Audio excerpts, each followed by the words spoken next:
Ma'lumki, O'zbekiston zaminida foydali qazilmalar juda ko'p. Ana shu boylikdan oqilona foydalanish zimmamizdagi katta mas'uliyat.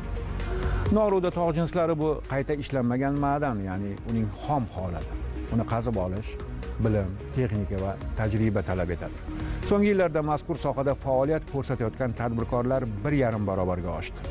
Bunga sabab avvalambor ishbilarmonlarga yaratilayotgan sharoit va imkoniyatlar bo'lsa, yana bir tomoni yer qa'ri uchastkalarini auksion savdolariga chiqarilishi bo'ldi.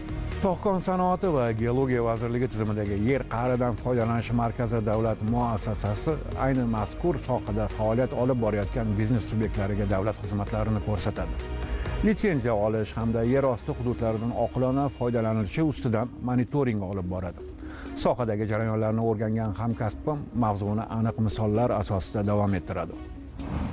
Yer qa'ridan foydalanish markazi davlat muassasasi 2023-yil 27-iyulda O'zbekiston Respublikasi Prezidentining ma'muriy islohotlar doirasida tog' sanoati va geologiya sohasida davlat boshqaruvini samarali tashkil etish chora-tadbirlari to'g'risidagi farmoni bilan tashkil etildi. Markazning asosiy faoliyati va maqsadi aholi va tadbirkorlik subyektlariga qulay muhit yaratgan holda yer qa'ridan foydalanish sohasida sifatli davlat xizmatlarini ko'rsatishdan iborat. Bugungi kunda yer qa'ridan foydalanish sohasida 3 xil yo'nalish bo'yicha ruxsatnomalar rasmiylashtirib beriladi. Bu Vazirlar Mahkamasining 133-sonli qaroriga muvofiq rasmiylashtirib beriladi. Birinchisi bu noruda turdagi foydali qazilmalarga, ikkinchisi strategik turdagi foydali qazilmalarga, uchinchisi oltin izlovchilar usulidagi foydali qazilmalarga ruxsatnomalar rasmiylashtirib beriladi. Yer qa'ridan foydalanish bo'yicha tadbirkorlarga asosiy qulayliklardan biri bu inson omilisiz shaffoflikni ta'minlagan holda lisens programmasi yoki MyGov platformasi orqali ariza topshirishlari mumkin. Misol uchun, ilgari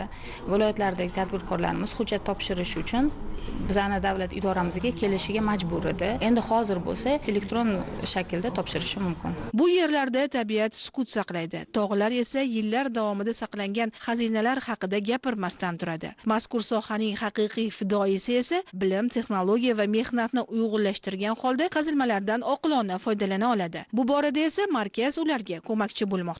2019-yilga kelib, hurmatli prezidentimizni tadbirkorlik qilayotgan e'tiborlaridan menga Qoraqalpog'iston Respublikasi Qo'ng'irot tumanida Barsakilmes tuzkonidan 20 gektar joy ajratildi. Mahsulotimizni sifatli chiqarish maqsadida Turkiya davlatiga borib ishlar o'rganib keldim. Markazni menga ko'p yordami tegdi.